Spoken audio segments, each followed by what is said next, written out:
Olá, irmãos, bom dia, graça e paz a todos. Satisfação muito grande estar aqui com vocês, com muito temor e tremor. Essa semana semana passada recebi uma mensagem do pastor, aquela mensagem que você começa a tremer, né? Quando o pastor te convida para você vir à frente para dar um estudo da palavra. E aí tu começa a tremer e fala, ai meu Deus, lá vai eu. E eu tenho muita facilidade de estar na frente para dar aula. Para mim, dentro da minha área, já participei de eventos em que a plateia era 300 e poucas pessoas. Isso aconteceu lá em Bagé. Para mim foi muito fácil, foi muito simples, porque é da minha área. Aqui é diferente, irmãos. Aqui a sensação é diferente. Aqui eu estou na casa de Deus. Então a responsabilidade aumenta, né? Se eu falar para vocês aqui que se Santa Maria Pintenina era escaravela de quem? De Cabral ou de Colombo? Seja lá o que vocês forem responder, se eu falar errado, depois eu corrijo, mas se eu falar alguma coisa da palavra de Deus errado, isso pode afastar o irmão, isso pode enfraquecer o irmão. Vamos orar primeiro, melhor orar primeiro, tá, para a gente começar. Santo Deus e Pai, quero te agradecer por estarmos aqui na tua casa, Pai, nesse momento tão importante, tão emblemático, tão precioso. Senhor, quer aprender da tua palavra, e eu, Cosme, Senhor, me coloco aqui na extrema humildade, Senhor, para poder transmitir para os irmãos um pouquinho do meu conhecimento dentro dessa área específica. E peço ao Senhor que direcione, que guie, Senhor, porque nós estamos querendo aprender da Tua palavra, Senhor. Fala, Senhor, fala, porque nós estamos querendo aprender e queremos escutar, Senhor. É o que te pedimos em nome de Jesus. Amém. O título aqui é Martim Lutero e a Reforma Protestante, um legado deixado. Irmãos, se eu passar alguma coisa aqui, peço desculpa aos irmãos, que eu estou um pouco cansado, né? Estou há 3 dias sem dormir, por causa do livro. Está eu e a irmã Luana fazendo a edição do livro. Agradeço demais a Luana está sendo fantástica na minha vida em relação a esse livro. Se esse livro ia sair 98%, com a Luana vai sair 200% agora. Ela está parando as bordas de uma forma que eu nunca vi na minha vida do livro, e o livro vai sair assim, tremendo, 215 páginas escritas de maneira bem bacana, para a honra e glória do Senhor, tá, irmãos? Martim Lutero e a Reforma Protestante, um legado deixado. Ano 1517 é o foco, o professor ali, Cosme Alves Serralheiro, sou eu. Pode passar. Qual o objetivo aqui, irmãos? É contextualizar. Eu vou dar uma aula conforme eu dou, conforme me ensinaram na técnica de ensino, tá, irmãos? Esse é meu estilo de começar a aula. Sempre foi assim. O objetivo da aula aqui é contextualizar a pré-reforma, abordar o antagonismo da Igreja Católica, identificar a biografia de Lutero, conhecer o fato gerador da reforma e entender o legado deixado pelo plano de Deus. Esse é o objetivo, entre o objetivo geral e específico aqui desse trabalho. Pode passar, por favor. Qual a justificativa de eu abordar essa aula, de trazer essa aula aqui para vocês? É a data comemorativa, né? Agora, dia 31, vamos fazer 506 anos da Reforma Protestante. O impacto em nossas vidas, o que justifica isso é o grande impacto que isso trouxe para nossas vidas nos dias atuais, o prestígio daquele que foi usado para usar a causa divina, que é o Lutero, inserir e aperfeiçoar o conhecimento histórico e teológico dos membros da IPPA. Essa é a justificativa que traz eu estar aqui dando essa aula. Pode passar. A metodologia que eu vou usar aqui agora, ela é uma metodologia expositiva e narrativa, tá? Eu não vou trazer problemáticas, polêmicas, não vou entrar nessa seara porque é complexo, tá, irmãos? E a proposta é que no final da aula os irmãos tenham tido o conhecimento ampliado e de toda a percepção do impacto no movimento religioso ocorrido no século XVI. Eu botei ampliado e toda porque é subjetivo que eu vou falar, não dá para ampliar totalmente, não toda, porque vai ficar muita coisa para trás ainda, mas essa proposta que no final é que obtenham tido o conhecimento ampliado de toda a percepção do impacto no movimento religioso ocorrido no século XVI. Pode passar. Bem, eu puxei um pouquinho de sardinha para o historiador, tá, irmãos? Esse aqui é o versículo do historiador. O que ouvimos e aprendemos, o que nossos pais nos contaram, não os encobriremos a seus filhos, contaremos à geração vindoura os louvores do Senhor e o poder e as maravilhas que Ele fez. Repetindo, o que ouvimos e aprendemos, o que nossos pais nos contaram, não os encobriremos a seus filhos, contaremos à geração vindoura os louvores do Senhor e o poder e as maravilhas que ele fez. Salmos 78, capítulo 78, versículo 3 e 4. Bem, para a gente poder entrar na reforma, a gente tem que entender um contexto social. Não posso chegar lá, irmão, vamos lá, 1517, Lutero. Não é assim. Você tem que tentar entender o contexto prévio, o que acarretou a reforma protestante. Em algum momento aqui eu vou dar uma pausazinha para os irmãos que quiserem fazer uma pergunta, tá? Bem, a Europa medieval se deu em um período onde a agricultura não se desenvolveu tanto quanto nas épocas anteriores. Foi o momento das espadas e cavaleiros ascenderam. Contudo, não se pode esquecer que também foi o período em que a Igreja Católica ditou as regras, com um poder de dominação maior que os reis. Citação dessa pessoa que eu conheço ela, muito gente boa, esse serralheiro aí, num livro que ele publicou em 2012, página 11, tá? Então, esse era o contexto medieval da época, o contexto da Europa nessa época. A Europa era permeada por guerras, cavaleiros e uma quantidade enorme de terras, doenças e entre outros fatos estavam acontecendo naquele continente. Pode passar. Bem, aí eu quero pedir aos irmãos que abram em Romanos capítulo 6, 16, 17, 3, 21 e 28. Só deixem abertos, tá, irmãos? Por quê? Esse versículo aqui, esse capítulo e versículo, Romanos capítulo 1, falei 6? Desculpa, irmãos.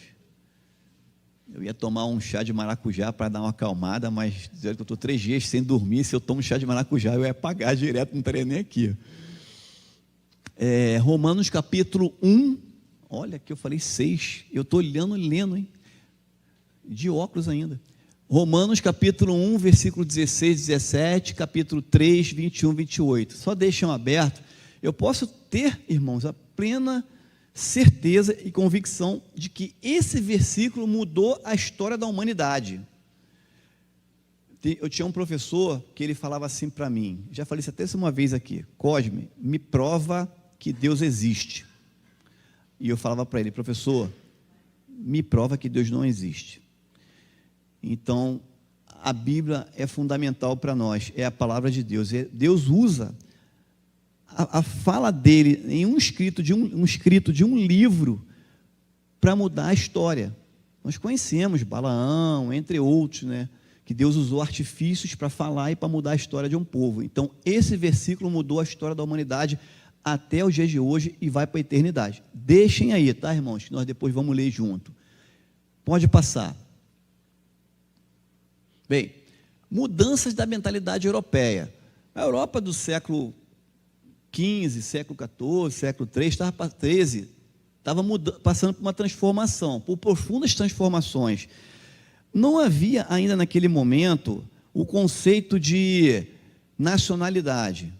Se vocês forem observar como é que era a Europa naquela época, eram povos que falavam idiomas juntos em grupos em lugares específicos, um continente que não tinha ainda uma fronteira delimitada, as fronteiras delimitadas, aquilo que nós conhecemos hoje como Hungria, Romênia, Espanha, França, Iugoslávia, e outros países, Alemanha e tal. Não era assim, era um grande continente rural, e havia uma mudança de mentalidade. O povo naquela época, ele havia se lançado praticamente na era das navegações, principalmente Portugal, Espanha e a Grã-Bretanha.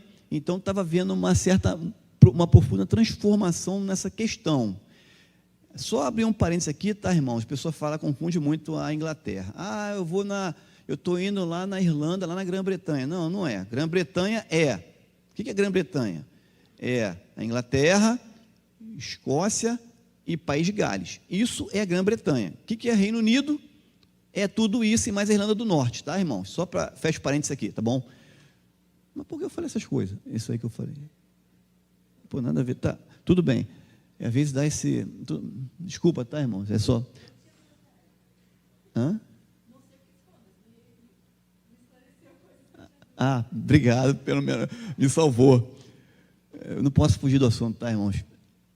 Mudança de mentalidade, estava acontecendo isso. E na mudança na estrutura, quais eram essas mudanças na estrutura da Europa na época? Eram mudanças políticas, econômicas, sociais, culturais, novas formas de governo, o renascentismo e a crise de credibilidade da Inglaterra. Aí eu sublinho ali culturais e renascentismo, que ambos estão no mesmo patamar. Depois os irmãos vão entender, eu vou chegar lá, tá? Pode passar. Foi a reforma a primeira expressão de inconformismo com os erros doutrinários e com a apostasia da igreja. A reforma, ela se debruçou em cima de uma crise enorme que estava acontecendo na Europa naquele período, no inconformismo com algumas pessoas, porque praticamente quase todo mundo não acreditava naquilo ali e não se conformava com aquilo que estava acontecendo. Havia uma postura das pessoas em que tinham que aceitar aquilo, mas à força.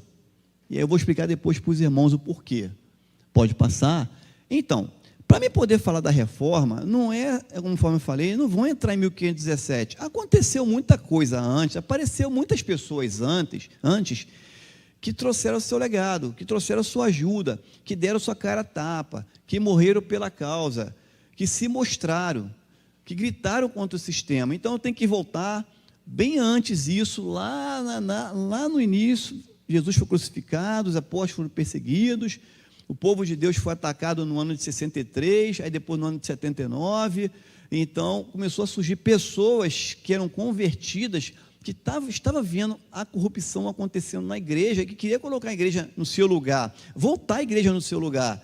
Então eu vou citar alguns, são vários, tá, irmãos, mas eu vou citar 10% dessas pessoas. Inácio de Antioquia, no ano 112 depois de Cristo, ele pregava a fidelidade até a morte. Estava faltando a fidelidade, o povo estava caindo em infidelidade. O Irineu Leão, não é leão, é Leão mesmo. Irineu Leão, 130 depois de Cristo, as escrituras versus revelações secretas, cuidados com as heresias. Justo Martin, 65 depois de Cristo, a verdadeira soberania de Deus.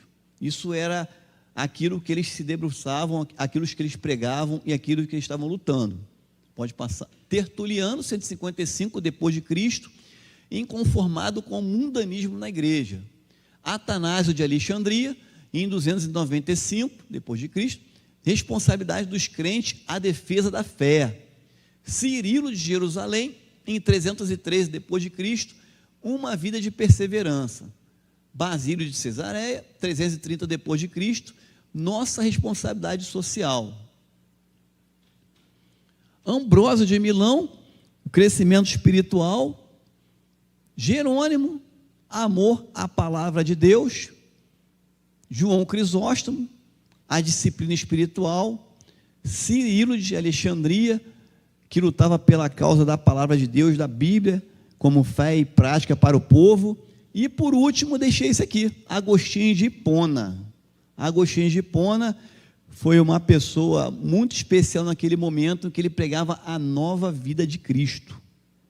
Ele queria isso nas pessoas.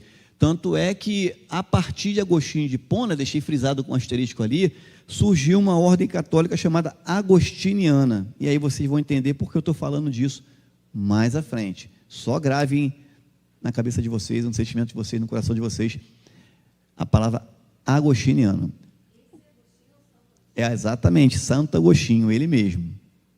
Eu podia falar depois de São Francisco de Assis, mas vou me deter a esses, tá? Ele abandonou uma vida de orgia, uma vida mundana, e se dedicou totalmente à verdade e à palavra de Deus, tá? As confissões, se eu entrar nessa parte aí, vai dar muita, são 3 aulas no mínimo. O início da Europa medieval. A Europa medieval, ela foi com a queda do último reduto romano em 476. Isso, estou falando do último reduto romano ocidental. Houve essa queda, o rei cai, o Império Romano cai, e aí a Europa entra numa era de feudalismo. O que é isso? O povo é espalhado, não tem liderança, não tem rei, não tem comando, e as pessoas ficam vivendo, trazendo para a linguagem de hoje em dia do agronegócio. Então a população fica vivendo a época da fome, das doenças, e sem nenhum tipo de doutrina religiosa a seguir. Ficou a coisa meio que largado e perdido. Começa a Europa medieval. Pode-se dizer que é quase como se fosse cidades-estados nessa época aí? Quando eu digo cidades-estados, assim, porque tinha um reinado, entre aspas, aqui, normalmente tinha ali fortificado, e em volta, assim, se praticava agricultura e moravam as pessoas mais pobres, que eram os servos, né? Que eram escravos, praticamente, que trabalhavam para... Exatamente. O que o senhor Orlando falou foi até muito importante que ele falou. Por exemplo, Budapeste, Paris, Lisboa, essas capitais surgiram dessa forma. Eram pequenas cidades-estados, havia um castelo onde comerciantes passavam por ali e faziam comércio no arredor dos castelos. E a população via que aquilo era um lugar comercial e ia se chegando para ali. E aí, juntando um aglomerado de gente, daqui a pouco tinha 2.000 pessoas morando ali, naquele condado, naquela região, e aí surgiam as capitais europeias. Foi mais ou menos nesse momento aí. Acontece a feudalização do continente europeu e começa a inauguração do poder da igreja. Para muitos historiadores, Leão I e Gregório I foram os primeiros papas. Um papa em Roma e outro em Paris. Era o do Oriente e do Ocidente. Depois ficou um em Roma e outro lá em Constantinopla, na Turquia. Mas eu quero dizer para vocês que não foi bem assim. Eu questiono muito isso porque, vendo a documentação do Vaticano, o Vaticano tinha elegido alguns papas bem antes desse pessoal aí. Por exemplo, para a Igreja Católica, o primeiro papa foi Pedro. Eu questiono também, né? Já que o requisito para ser papa é vida monástica, celibato, Jesus não curou a sogra de Pedro, então o celibato já morre aí, né? Então como é que ele vai ser papa? Tudo bem, isso é uma outra história. Bem, antes tivemos Simão Barjonas, São Lino, Santo Anacleto, São Clemente, São Evaristo, São Alexandre I, São Cisto, São Ígneo, tudo entre 67 e 125 depois de Cristo, elegido como papa. Só que só tinha um nome, mas não tinha poder nenhum. Esses dois aí não, eles passaram a ditar o poder, as doutrinas e as ordens na igreja. Gregório, ele ajudou a converter os bárbaros. O que eram bárbaros? Eram todos aqueles que não falavam a língua latina na época. Por exemplo, o povo ali da Europa, do norte da Europa ali, né? Que fica ali a Holanda, a Dinamarca, a Finlândia, um pouquinho ao norte a Alemanha, né? Os nórdicos, ou os vikings, eles se converteram por causa de uma grande ajuda que tiveram desse Papa Gregório I. Só que eles aceitaram a conversão, mas eles falaram, eu aceito Jesus Cristo, só que os meus ícones, eu terei que venerar eles. A igreja aceitou, mas eles se converteram. Olha para ver como é que a Europa era naquela época, uma coxa de retalho, nesse período aí. Está faltando um monte de países aí, né? O idioma tinha, mas cadê as nações? Não ainda tinha um conceito de nação nesse momento, tá? Aí tinha os grupos, os visigodos, os ostrogodos, os saxões, os vikings, tinha um grupo aí que estava atacando aí os povos da Europa. Pode passar. Bem, e nessa época surge as ordens monásticas. Eu citei só algumas, né? Os franciscanos, os dominicanos, os beneditinos, que eu conheço bastante, os agostinianos, que é o foco aqui do nosso trabalho, da minha explanação, os cistercienses, as ordens militares foram os templários, os frades, os capuchinhos, os jesuítas, as carmelitas e freiras, os irmãos maristas e o Opus Dei. O Opus Dei aí é uma história à parte, tenho certeza que se tivesse um padre católico aqui não ia gostar muito de eu citar esse nome não, tá, irmãos? É uma outra história também que dá umas 3 aulas, mas tudo bem. Pode passar? O que estava acontecendo naquele período ali de Lutero? Isso aqui, irmãos, imposto papal. Você era dono de um feudo, você produzia X, Y e Z, mas X e Y tinha que ir para a igreja, só o Z ficava para você. Você era obrigado, se você tivesse 3 filhos, um filho teu ficava contigo, você era obrigado a fazer um filho ser um padre, e você é obrigado a ter um terceiro filho para o exército. Então a igreja explorava muito o povo e as heresias, como por exemplo, esse tal de Ário, esse camarada aí de Alexandria, era lá de Alexandria, esse cara pregava o arianismo. O que era o arianismo? Arianismo é tirar a infiabilidade de Jesus, quer dizer, ele entendia, ele passava para as pessoas que só Deus é o soberano, que Jesus não tinha poder quanto Deus tinha, Jesus era apenas uma pessoa, e isso era uma heresia. E aí começa a Inquisição, porque tinha muita gente gritando contra a igreja criou um tribunal chamado Tribunal de Inquisição, em que as pessoas iam ser julgadas e lá elas pagavam por isso. Começou a era das perseguições.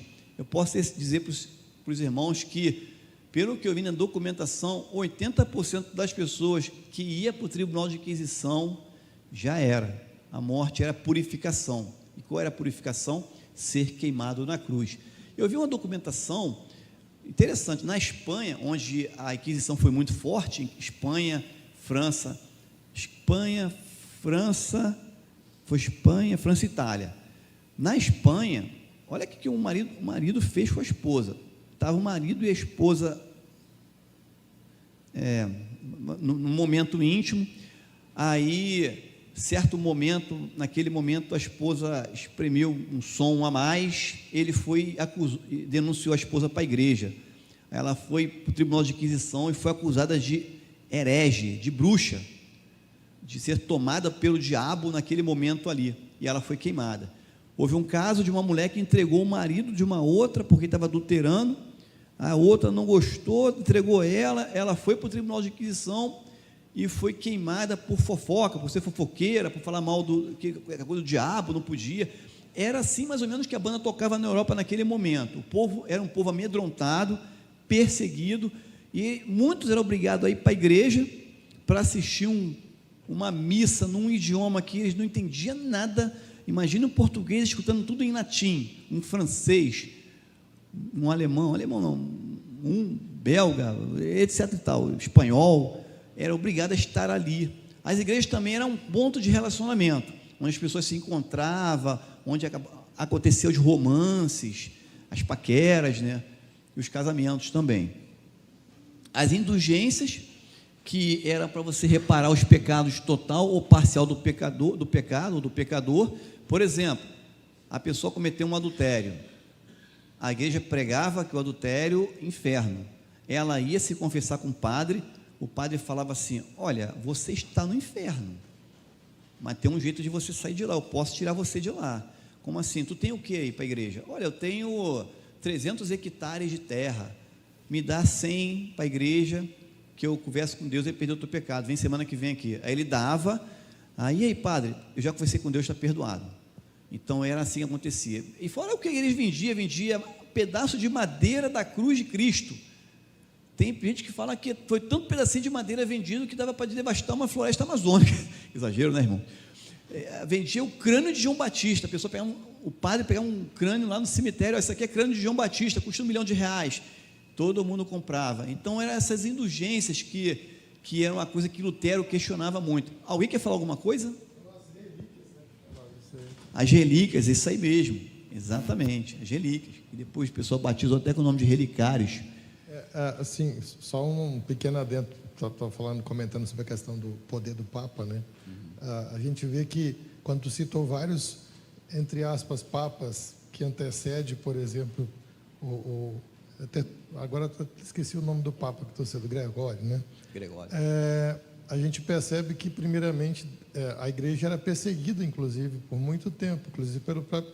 A igreja só ganhou, digamos assim, um status quo depois de Constantino, que aí Constantino abraçou, e aí que a igreja veio ter templos e uma série de outras coisas, aí que a igreja foi ter poder, nessa questão de poder político, só para contextualizar.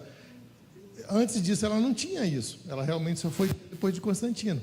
Obviamente, mesmo depois de Constantino, ela foi evoluindo de tal forma que, de certa forma, até ela é que chancelava até o próprio poder dos reis, né? Por isso que ela tinha tanta influência assim. Inclusive, tem o chamado alto clero, que era uma forma de acessão da pessoa ter poder, inclusive, não só poder, como recursos financeiros também. Exatamente, concordo com o irmão plenamente. Constantino, 325 depois de Cristo, né? Criou o Conselho de Nicéia. Palavras são palavras, irmãos. Palavras o vento leva. Isso que Lutero questionava. eram palavras ditas em momentos inoportunos, de forma errada, e pelos quais muitos irmãos, muitas pessoas na Europa não entendiam. Eu posso comparar palavras, aqui eu estou pensando, a uma caneta.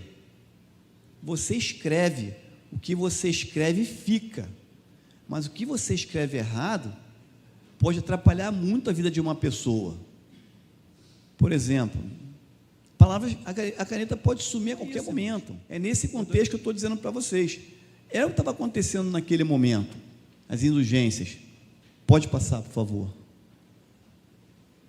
Aí, vamos entrar para valer no fato consumado, muito importante. Muita gente gritava, muita gente se manifestava. Quero dizer para vocês, irmãos, que essas pessoas pagaram com a vida por isso, sustentaram o fogo até o final, deram a sua cara a tapa, deram a sua vida, sabiam que iam pagar. E não é simplesmente tomar uma injeção letal, sentir um sono, apagar e acabou, não, iam sentir dores. E aí surgiu várias pessoas que mudaram um pouco a história da igreja. São os precursores da reforma. John Wycliffe, na Inglaterra, John Hus, em Praga, e Jerônimo Savonarola, em Florença. São homens que falaram o seguinte: está errado, não tem que ser assim, a Bíblia não fala isso, Jesus condena isso, e vocês poderão ir para o inferno por causa disso. Por exemplo, John Hus, ele foi queimado numa grelha, cantando louvores. Chegou um ponto que ele falou assim: pode virar o outro lado. Imagina, virou um churrasco praticamente, mas ele, até o tempo inteiro, ele não negou. Eram professores universitários, intelectuais, mas que sustentaram o fogo até o final, foram duramente perseguidos. Pode passar? Nesse período, aconteceu esse fenômeno, renascença. A igreja, ela estava praticamente ditando as regras. Vou dar um exemplo para vocês aqui. Em 1455, a Igreja Católica, ela criou, ela estava colocando coisas que nós chamamos hoje de decreto, mas que ela chamam de bula. Eu vou dar um exemplo para você. Em 1455, a bula bula Romano Pontifex. O que é isso? É a igreja dando poder aos navegadores a conquistar uma região, a pregar a palavra para eles, a escravizar eles. E muitos dizem que não era bem isso, mas eles se apropriaram disso para escravizar. Por exemplo, deu poder para Portugal de explorar a costa da África. E aí, o que acontece? Quando chega lá em 1500, vem os descobrimentos e precisava de mão de obra para trabalhar, os negros, os escravos. E aí, por que os conquistadores, os colonizadores não consideravam escravos pessoas, e sim mercadorias? Por causa daquele fato que houve lá em Gênesis. Noé teve 3 filhos, Sem, Cão e Jafé. Naquela época, olhando o texto bíblico aqui, você vê seu pai nu, era uma coisa que Deus amaldiçoava. Os filhos de Noé, Sem e Jafé, eles entravam na tenda de costa para não ver o pai nu, mas Cã, o pai dele estava embriagado, ele entrou e viu o pai dele nu. A Bíblia fala que Cã e toda a sua geração foi amaldiçoada. A igreja, com essa bula, ela diz o seguinte, que a maldição que Deus colocou na geração de Cã foi trocar a cor da pele. Tanto é que a geração de Cã, eles se emigraram para o norte da África, onde hoje é a África mesmo, onde tem a grande população negra, e aí os colonizadores começaram a pegar essas pessoas, a levar para os continentes e usar como mercadoria, e não como ser humano.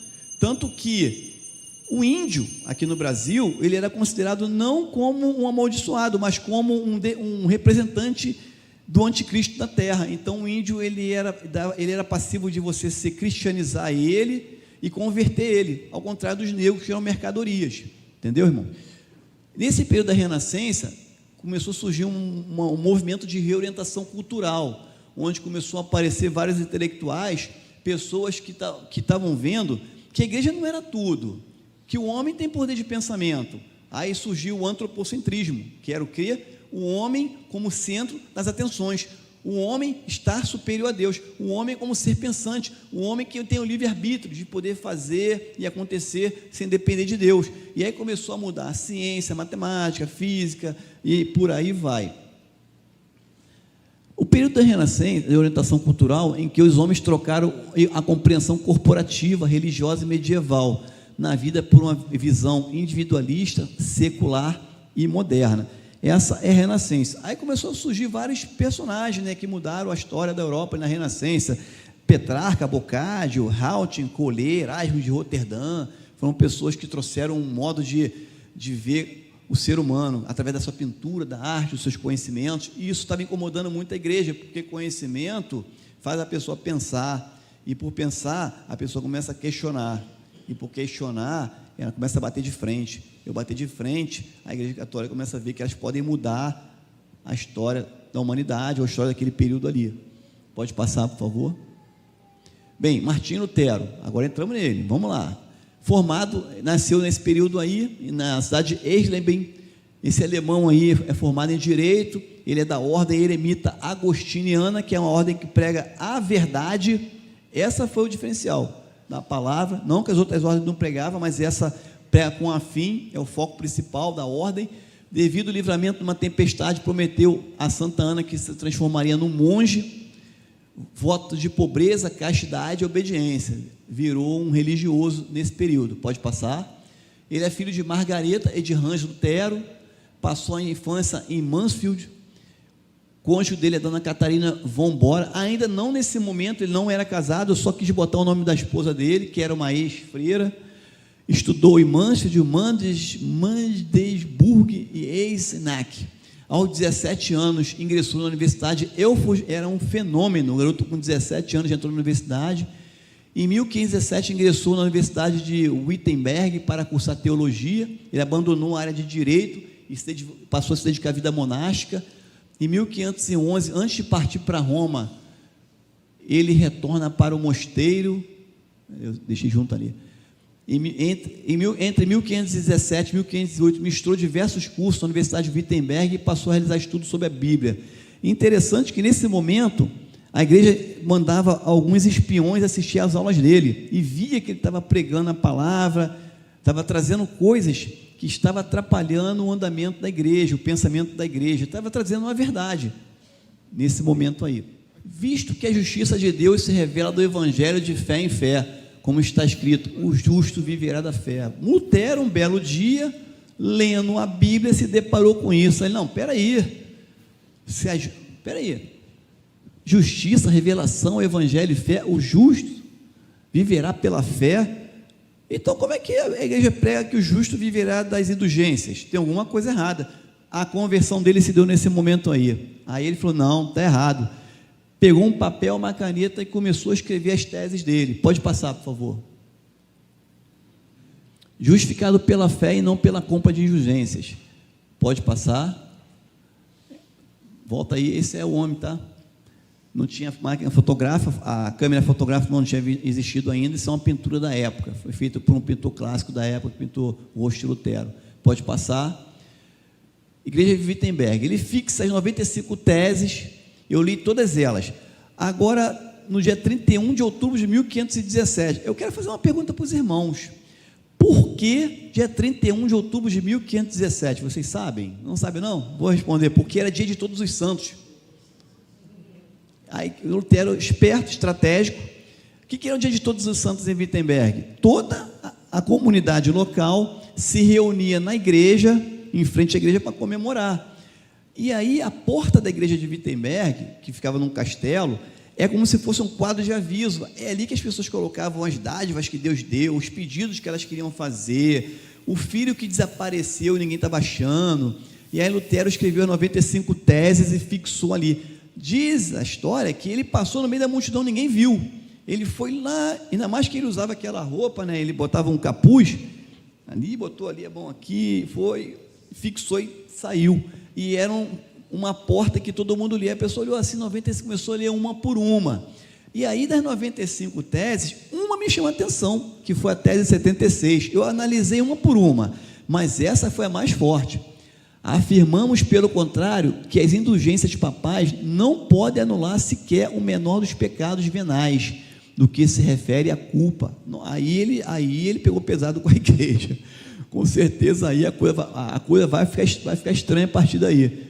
Ele pregou as 95 teses e ainda tem uma grande vantagem. Em 1453, Johannes Gutenberg criou a imprensa. Essa foi a grande jogada. Por que criou a imprensa? Porque esses escritos foram reproduzidos em toda a Europa. Todo mundo começou a ver esses escritos aí, das 95 teses, e começou a pensar, não, peraí, está certo. Não, é interessante, não, a igreja, peraí, começou a mudar a mentalidade no continente europeu por causa disso. Pode passar?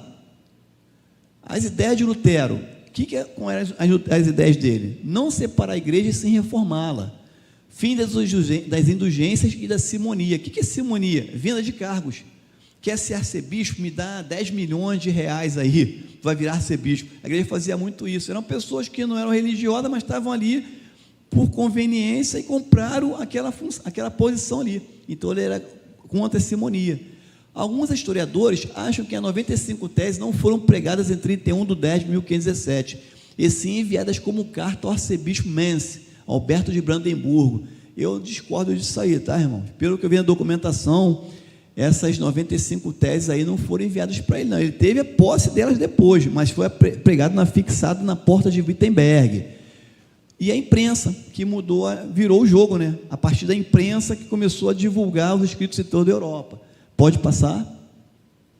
Aí está a igreja de Wittenberg. Eu estive na Europa ano passado. Essa igreja ela é muito interessante. Eu não deu para ir lá em Wittenberg. Até 1989, essa igreja ela era fechada. Ninguém poderia visitar essa igreja porque a Alemanha era uma Alemanha oriental comunista, e o comunismo não dava muito valor à religião e tal.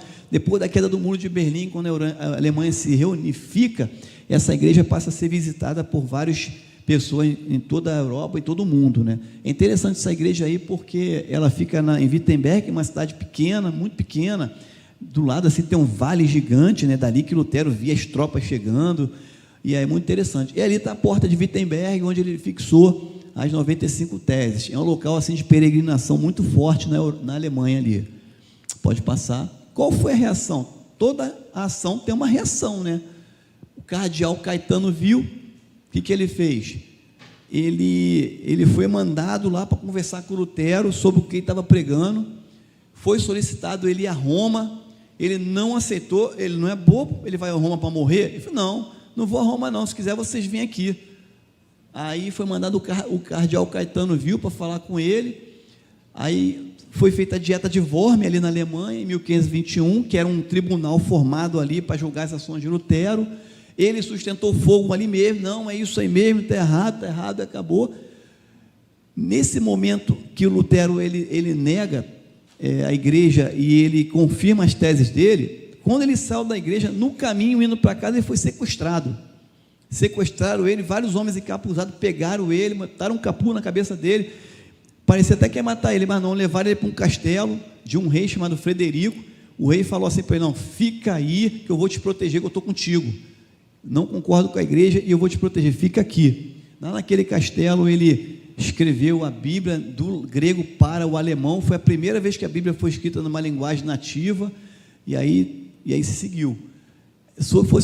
Ele foi excomungado porque ele não negou as ideias dele. Começa uma disputa religiosa no interior da igreja, porque a igreja estava numa fase de querer se dividir. Muitos concordam com ele e muitos não, e ele foi sequestrado pelo príncipe da Saxônia, o Frederico, levado para o castelo, e onde ele ficou lá 10 meses lá. Em 10 meses ele escreveu todo o Novo Testamento na primeira linguagem nativa, que é o alemão. Pode passar. Aqui é o quarto dele, lá em Waterburgo, onde era o castelo do Frederico, né, o príncipe da Saxônia. Está lá até hoje. É um local de muita visita. Está lá a cadeira que ele sentou ali, a mesa que ele escreveu ali. Eu fico imaginando Lutero aí escrevendo a Bíblia, que coisa interessante. Nesse momento ele liderou um levante contra uma igreja que tinham freiras. Ele discordava de freiras ficar clausurada. Ele libertou 12 freiras, e nessas 12 freiras tinha uma muito bonita, muito legal, muito bacana, virou esposa dele e deu 6 filhos para ele. Casou com uma ex-freira. Enquanto ele ficou nesse castelo, ele trocou o nome dele para Cavaleiro Jorge, deixou o cabelo crescer, barba crescer, botou roupa de cavaleiro para disfarçar e ficou aí escrevendo o Novo Testamento. Pode passar. Quem era o Papa nessa época? O grande algoz de Lutero era esse aí, ó, Leão X. Ele era filho de Lourenço Magnífico, né, antecessor de Júlio II. Ele era amante das artes. Vocês vão entender porque eu estou falando isso. Gastava desordenadamente, ofereceu o arcebispado a quem pagasse mais, que é a tal da simonia, né? E aumentou os impostos. Era contra esse homem aí que Lutero lutava. Esse homem detestava Lutero. Em 1962, houve o Conselho do Segundo Vaticano, que dizia o seguinte: todas as denominações... Esse concílio do Vaticano, ele marginalizou as denominações cristãs, colocando a verdadeira religião cristã, o catolicismo. Em 2017... Na questão dos 500 anos da reforma, o Papa ele aceitou a reforma. Foi um fato histórico, onde a Igreja Católica, o Vaticano, aceita definitivamente a reforma, com algumas regras. Quem era considerado Igreja da Reforma, eu vou depois passar aí. Esse homem gastava muito, então era isso que Lutero combatia. Pode passar, está acabando já, tá, irmãos? A segunda reação, que é o Papa Paulo III, convoca 3 concílios, que é o Concílio de Trento, isso já em 1545, a tal da Contra-Reforma, movimento contra-reforma, proibindo as indulgências, proibindo a circulação de alguns livros, reforço da ideia de infalibilidade do Papa, criação de seminários para aperfeiçoar a formação do sacerdote e reforçar a Inquisição na Espanha, na Itália e na França. Há uma mudança de paradigma da igreja. Pode passar. O legado deixado pela reforma. Qual foi o legado deixado pela reforma, irmãos? Essa aí chega até me emocionar. A abertura para a livre interpretação da Bíblia. Isso foi algo fantástico. Não acontecia, não havia interpretação da Bíblia. Era ipsilitris, aquilo acabou. O luteranismo, o calvinismo, o presbiterianismo, o anabatista e o metodista. Essa foi em 2017 as igrejas que o Vaticano reconhece como igrejas cristãs, evangélicas ou da reforma. A Igreja Assembleia de Deus começou a gritar com isso, né? Peraí, nós aqui, isso deu uma briga tremenda, mas o Papa, ele só reconhece. Anos depois, o legado que a reforma de Lutero deixa para a gente são os 5 solas: sola fide, sola escritura, solo Christus, sola gratia, soli deo gloria. Porém, os luteranos, eles aceitam tudo isso. Não todos os luteranos, mas a grande parte, exceto esse último aí, tá? Pode passar. Volta, por favor. O último é o soli deo gloria, que os luteranos não aceitam, mas não tira a salvação de ninguém por causa disso, não. Mesmo assim, eles dão glória a Deus, sim. Eles estive lá, eles dão glória a Deus. Alguém quer falar alguma coisa?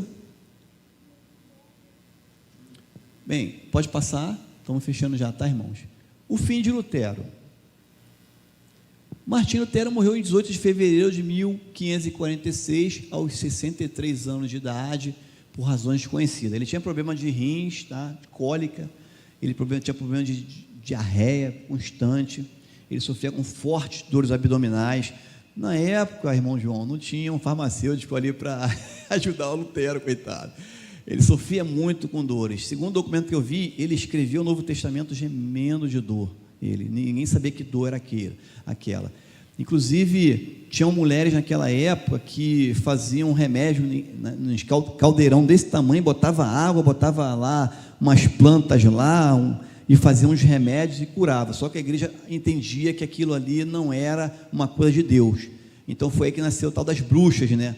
Botava a mulher como uma bruxa, mulher para fogueira ser queimada por causa disso. Hoje eu me lembro quando eu era criança, eu tomava muito chá de quebra-pedra, minha mãe pegava na rua, no paralelepípedo, assim, e que hoje a ciência confirmou que chá de quebra-pedra realmente funciona assim. Bolo do Saião, não sei se você já viu, fazer xarope, chá de picão também, essas coisas assim, essas plantas que minha avó muito fazia, que era infalível, que a ciência naquela época considerava isso como bruxaria.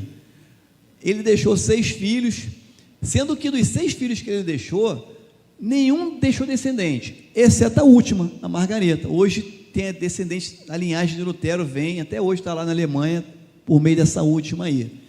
Morreu com 62 anos, que foi um dos legados deixados por Lutero, foi a reforma protestante para nós. E, pode passar, A abadia de Westminster, lá na Inglaterra, no século XVII, com base em Lutero, os grandes sábios religiosos cristãos se reuniram para fazer a confissão de Westminster, a qual nós, presbiterianos, pela doutrina calvinista, nós comungamos, tá? Inclusive, nessa abadia de Westminster está enterrado várias pessoas, era aí que os gays, são mais de 3.000 pessoas que estão enterradas aí dentro, inclusive Isaac Newton, esse pessoal aí intelectual e formado da ciência e da física, tá enterrado aí dentro. Qual o legado para nós aqui na igreja? Aqui no momento aqui, vou ler, faço questão de ler isso aí. Eu até uma prévia do meu livro, tá, pessoal? Eu dei um copiado do meu livro lá e colei aqui. O legado deixado para nós aqui no Sul, o legado da reforma. São 497 municípios onde a presença dos presbiterianos se fazem em 34 cidades. Por quê? A reforma aconteceu em 1517. Em 1545, John Knox funda a igreja presbiteriana, que vai parar nos Estados Unidos, que depois vem para cá em 1859. E dos Estados Unidos vai para o Rio de Janeiro, Porto Alegre, aí você não tem que ler o livro, tá?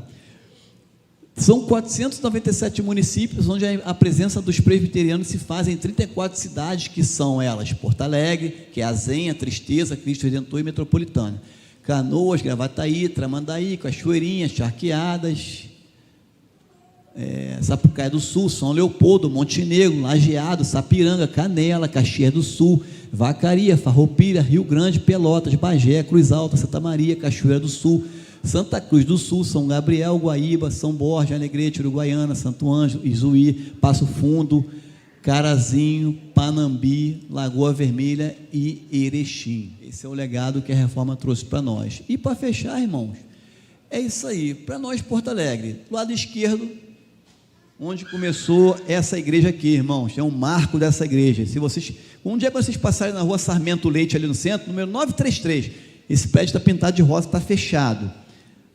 Começou ali, ter um andamento no meio, onde é aqui, e se Deus quiser, né, irmão Elaine, vai ser aquela ali do lado direito ali, em nome de Jesus. Esse é o legado para nós. E, por último, referência bibliográfica, tudo isso que eu tirei daqui e daqui, nesse livro, foi colocado aí, tá? Esse livro aqui, eu ganhei ele na pós, é velhinho, coitado, esse livro aqui. O nome do livro é O Cristianismo através dos Séculos, uma história da igreja cristã, do autor Early Cullis. Muito interessante. E eu quero sugerir para os irmãos, quem quiser assistir um filme que fala um pouco da Europa medieval, é um filme muito antigo, o autor já até faleceu, o autor foi o primeiro James Bond, o primeiro 007, né, o Sean Connery. O nome do filme é Em Nome da Rosa, um clássico, que aí vocês entendem como é que a banda tocava na Idade Média ali, a sujeirada que é, entre aspas, que a Igreja Católica fazia, que hoje é uma grande instituição. Acabou, irmãos, tá? Eu espero ter passado um pouquinho do meu conhecimento para vocês.